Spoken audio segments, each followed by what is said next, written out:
Humanity goes about its usual life while, in the White House, important political issues are being resolved.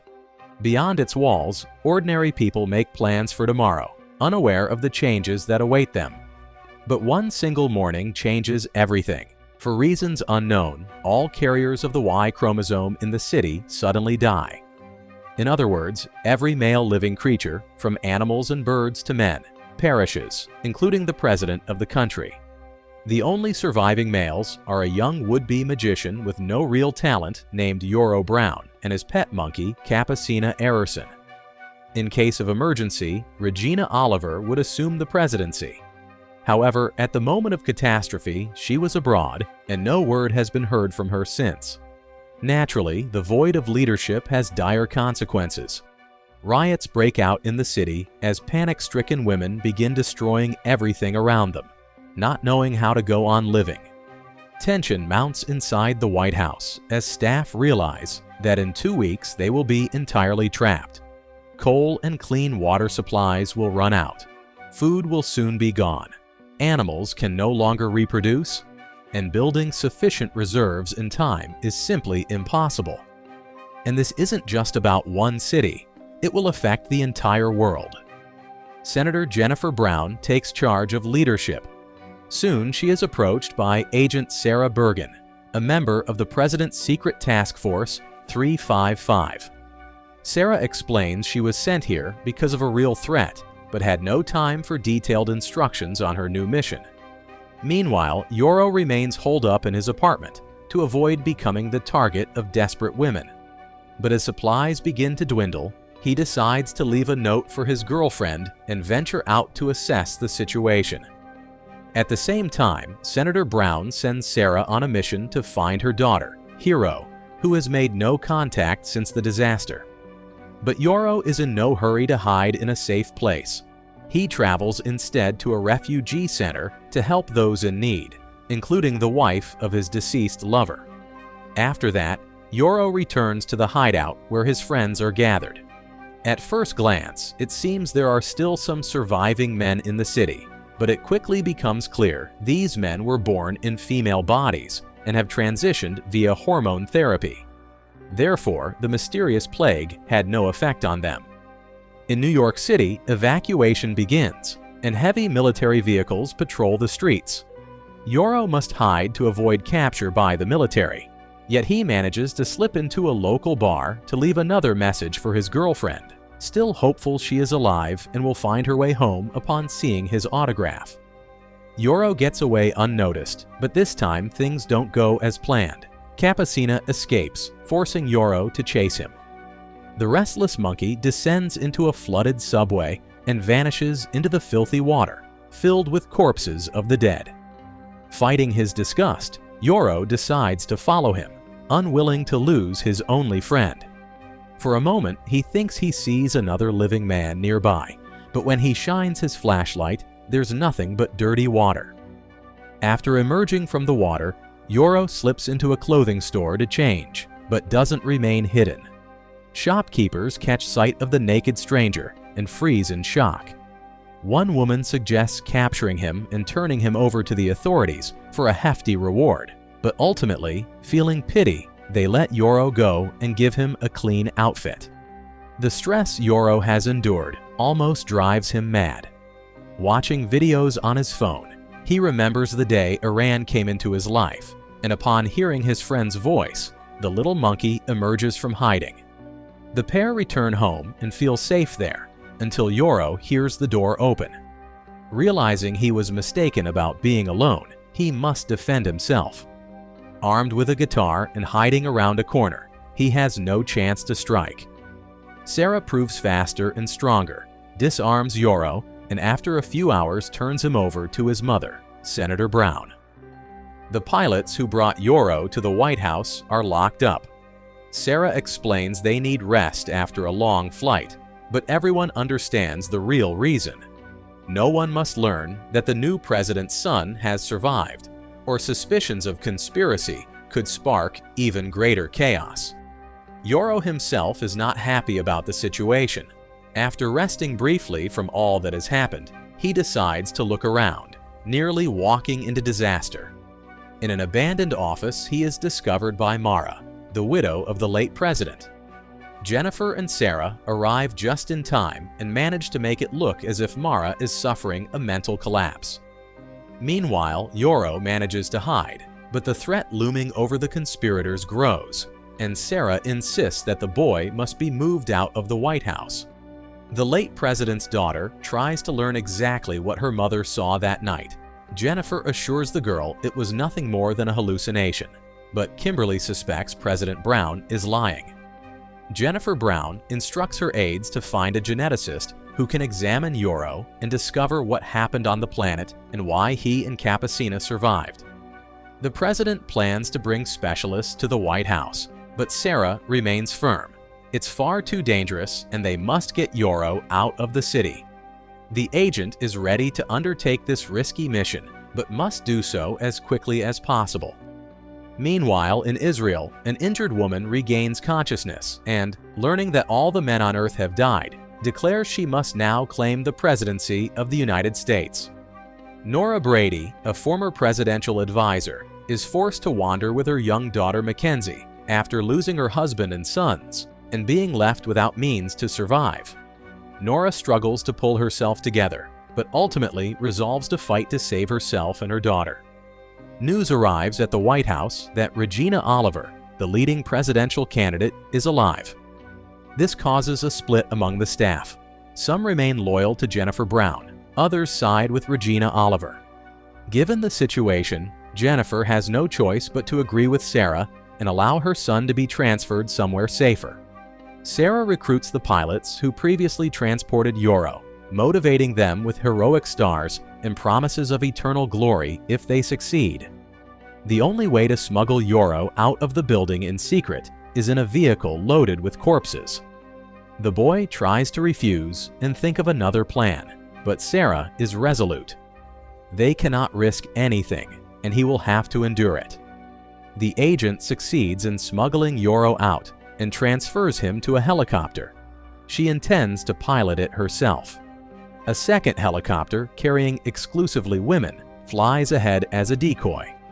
However, as soon as the helicopters gain altitude and disappear from sight, the escort chopper loses control and explodes in a fiery rain of debris.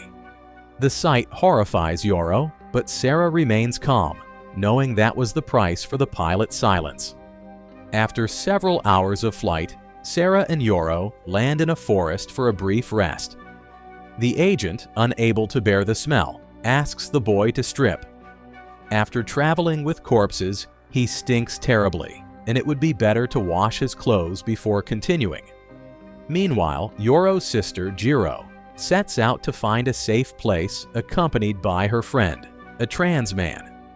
Along the way, they stop at a looted store hoping to find food, but instead encounter Nora and Mackenzie, frightened. Examining the girl's leg, Jiro notes a severe infected wound and asks Nora's permission to administer first aid so they can keep moving. Back in the forest, Sarah and Yoro's camp is attacked by a band of savage looters. Sarah tries to distract and calm them, but to avoid any risk, Yoro puts on a mask and brandishes a stick to scare the women away. Fearing they might ruin her plan, the unexpected guests depart, but Sarah and Yoro decide not to stay. They head for the nearest town, where they trade a helicopter generator and a pair of grenades for a motorcycle. While Sarah inspects and tunes the bike, Yoro, forgetting all safety rules, runs into a deserted square, convinced he saw his girlfriend Bet among the crowd. This foolish act leads him into a trap. He is surrounded by female police officers who rip off his mask and discover his secret. Sarah must intervene to protect her companion. After fighting the officers, she manages to drag Yoro away. But as soon as they escape, she halts the bike to scold him and remind him of the mission's importance, a mission he nearly sabotaged. Meanwhile, Jiro, her friend, and their new companions find refuge for the night in an abandoned women's shelter. Nora confides to Jiro that her daughter has medical problems and needs antibiotics, but pharmacies have been looted long ago and houses are empty. Gripped by fear and helplessness, Nora goes outside so her daughter won't see her tears. But outside, she faces a new trial. Women on horseback appear in the courtyard, claiming to be the rightful owners of the house and hardly pleased by the arrival of uninvited guests. The rest of the visitors are quickly discovered as well. The horsewomen lead them to the stables to dispose of this extra mouth to feed. However, Nora notices something that could save them. One of the riders is wounded, and Nora asks Jiro to examine the girl and provide aid. Jiro does her best, but the bullet wound is too grave and there is nothing available except adhesive tape and rubber gloves. Hours of improvised surgery bring no improvement. The girl's condition worsens and the leader of the women's band, Roxanne, decides to end her suffering. To Nora's surprise, Roxanne proves kind and understanding. She invites the guests to stay the night in her home and promises to provide the antibiotics Mackenzie needs. As the group follows Roxanne, Jiro realizes the antibiotics are only a small part of what the band controls. They own an entire mall stocked with supplies.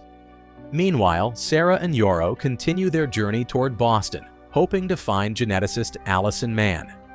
But at the city's edge, they encounter a heavily guarded military checkpoint armed with tear gas. Sarah proposes splitting up. She will distract the soldiers while Yoro and Cappuccina sneak around the blockade. Upon meeting the Boston colleagues, Sarah quickly realizes that the absence of men has not rid the world of crime. Rebel groups constantly attack Harvard trying to find answers.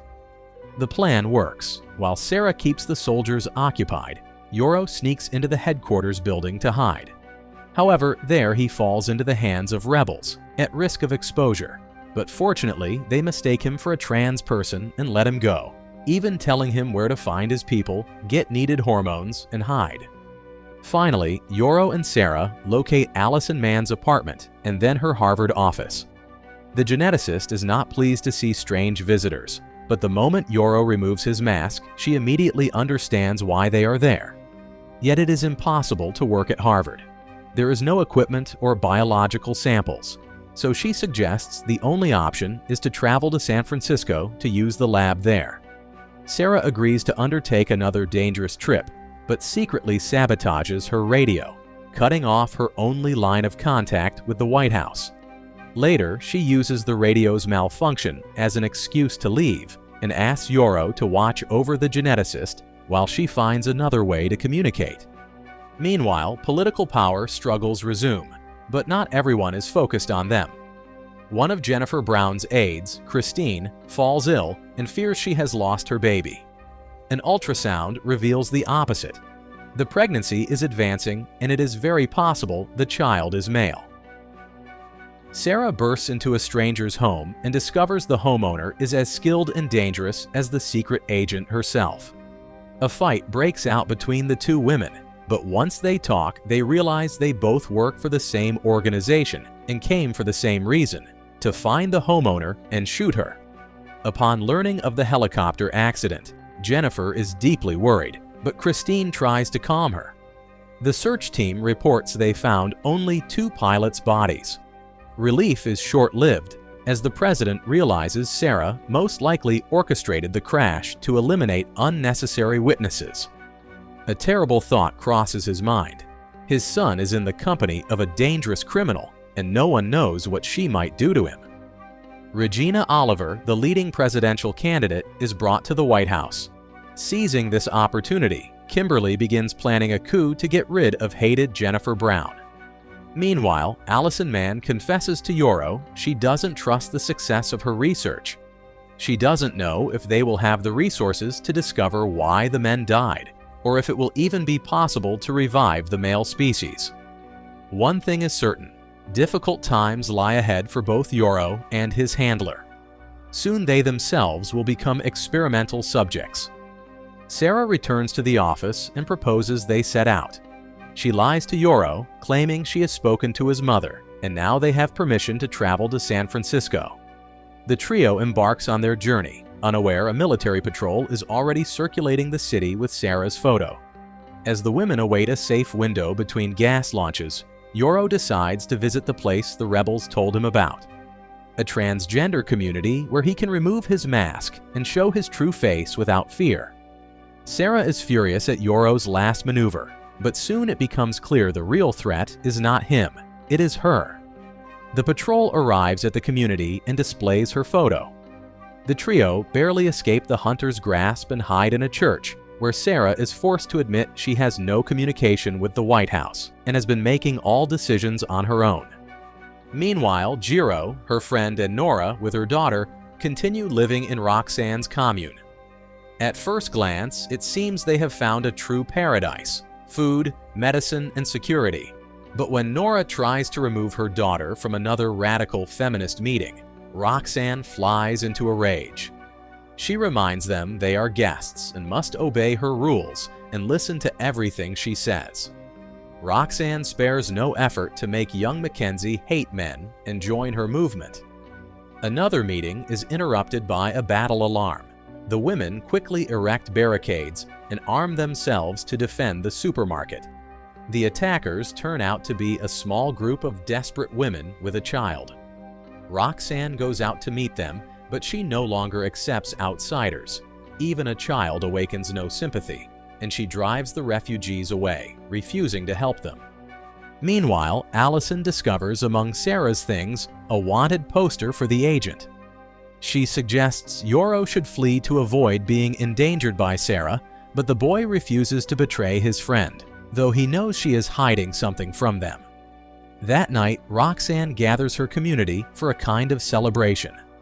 At the start of the ceremony, she tells the crowd about Laura, one of the movement's members. At first, everything seems innocent, but as the celebration progresses, Jiro and her companions begin to feel something very strange is happening. First, they douse Laura with dirt, then immerse her in a bathtub, and when she rises, they all call her a new name: Athena. All this is extremely unsettling. Sam, the trans friend, leaves the hall. One of the movement's members follows him to warn him not to confront Roxanne, but instead he only gets into trouble. He is immediately summoned for a meeting back at the White House. Jennifer receives a report that the search party has located Sarah and is preparing an ambush. The president begins to worry that the searchers might also find his son. By then, Allison has managed to convince Yoro to leave, and the pair escape into the forest. The tension rises as trackers try to catch up with Yoro and Allison, but Sarah neutralizes the soldiers and destroys their radios, cutting off the signal to the White House. That night, Nora wakes to the sound of screams. Trying to stay quiet, she peeks outside and sees a crowd of Amazons punishing a girl for speaking with Sam. The smiling beauties prove to be ruthless, but Nora decides not to intervene. She wants her daughter to be safe, and for that she is willing to play by their rules. Sarah finds a truck and the group continues their journey to San Francisco. Despite Yoro and Allison's attempt to escape naturally, tensions rise further. Sarah no longer trusts her companions, leading to another disaster. She falls asleep at the wheel and the vehicle veers off the road. After exiting the crash, Allison tries to find Sarah, but she is no longer in the driver's seat. Instead, a convoy of military vehicles appears nearby, and they have nothing to do with the White House. Jennifer is informed of the incident, as well as the fact that among the fugitives there was a man.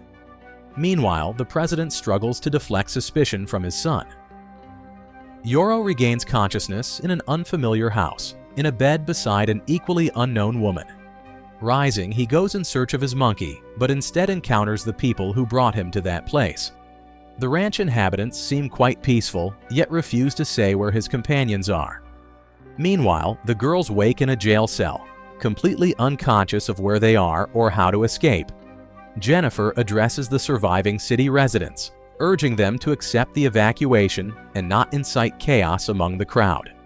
The president sees a familiar face, Bette, his son's girlfriend, who all this time had been in a hospital. As Jennifer speaks with Bette, Kimberly continues secretly persuading Regina to overthrow the usurper and take her place. Despite the friendly atmosphere, Yoro is not freed. On the contrary, he is thrown into a cell with the girls so that the community can decide what to do with the prisoners. Meanwhile, darker news arrives. A new strain of influenza has been discovered in Greece. Jennifer immediately throws herself into this new crisis, but she also faces another problem. Mara appears in the command center, demanding to know if the rumors about a certain someone waiting in the cell are true. The wait becomes unbearable and tensions burst again. Yoro and Sarah end up fighting, but the argument ends quickly when the heavy door opens and a woman from the settlement enters. She informs the prisoners they may stay until Sarah recovers. Afterwards, they will be escorted out of the city so they can continue their journey to San Francisco. The ranch residents provide Sam with a separate dormitory. Before falling asleep, she warns Yoro to stay alert and trust no one. But Yoro is convinced Sam is exaggerating the danger. The ranch seems lively, everyone friendly, and they have abundant food, electricity, and water, luxuries rare nowadays in most regions. Meanwhile, Mara's pain becomes unbearable. She climbs to the rooftop and steps into the void, hoping to reunite with her husband and children. She leaves a note for her daughter, apologizing and encouraging her to be strong. At the same time, Bette returns to the city, but instead of going back to her friends as she told Jennifer she would, she heads straight to a rebel truck and joins a group planning an assault on the White House. Back at Roxanne's commune, Kate, one of the Amazons, tries to leave the group, but Roxanne reminds her of the harsh rules by shooting the fleeing girl in the back. However, Roxanne doesn't confess this to the others. She frames the incident as an attack by nomads to prevent further desertions. Roxanne orders everyone into intensive firearms training and plans to expel the guests. Nora learns of this from a member and runs to Roxanne, begging that she and Mackenzie be allowed to stay. No amount of pleading works. Roxanne gives Nora and her daughter a few more days, after which they must leave the commune. Roxanne recalls how she found this place and built the Amazon community from day one, the only leader they have ever known. Nothing has changed since then. Roxanne continues dictating rules and convinces the residents that beyond her protection lies only danger and death. Every day she holds meetings in which the women must recall the worst actions of men and reinforce the idea that Roxanne is their sole source of safety. Sam is forbidden to attend these meetings and begins preparing to leave, planning to occupy the guest houses by the lake and start her own community. But Jiro has already begun falling under Roxanne's influence and is no longer sure she wants to leave. Roxanne witnesses an emotional confrontation between Hiro and Sam, seizing the opportunity to manipulate Hiro once more, convincing her that not even a real man should speak to her that way. In the end, the friends separate, and that night Roxanne expels Sam, allowing her to take a bit of food in the morning. Roxanne does not tell Jiro that she was the one who let Sam go. Instead, she does everything possible to console the girl, even throwing a farewell party celebrating the departure of all things masculine. The joyous noise of the party drowns out Nora's hatred. She never fits in with the group, and in revenge sets fire to the mall while everyone sleeps. The Amazons survive, but their supplies are destroyed. Nora hides her satisfaction behind a mask of sorrow. Content with her actions, Nora prepares for a nighttime escape. She heads to the forest to check her supplies, but instead finds a police car by the river filled with bodies. It becomes clear that Roxanne is not who she claims to be, and Nora decides to use this information to her advantage. Choosing a moment when Roxanne is alone, Nora confronts her about what she discovered. Roxanne promises to keep silent in exchange for privileges. She and her daughter must always have the best food, protection, and shelter. But Nora offers more than just silence. She promises to help Roxanne maintain control over the group, even after the loss of supplies, ensuring people will not abandon her. Roxanne accepts Nora's terms. She gathers her followers and delivers a powerful, fiery speech, promising they will overcome all difficulties and conquer the world. Meanwhile, Sarah slowly recovers and even resumes her training, though she continues to suffer hallucinations and visions. Despite this, she keeps a close watch on Yoro, who seems to have once again let down his guard, and place too much trust in the villagers. Sarah's suspicions grow when one of the villagers approaches her with suspicious questions about a device found in the wrecked vehicle. Sarah refuses to reveal what it is, but clearly does not want Yoro to know. On Roxanne's orders, Jiro finds yet another settlement, a group of women who have created a monument to honor the memory of men, hiding under the pretense of protecting women's rights. Roxanne organizes a raid to steal food and supplies from this city of memory. The Amazon leader unleashes hell on the inhabitants, but Nora quickly realizes something is wrong. Instead of simply taking food and water, the savages are destroying everything frantically.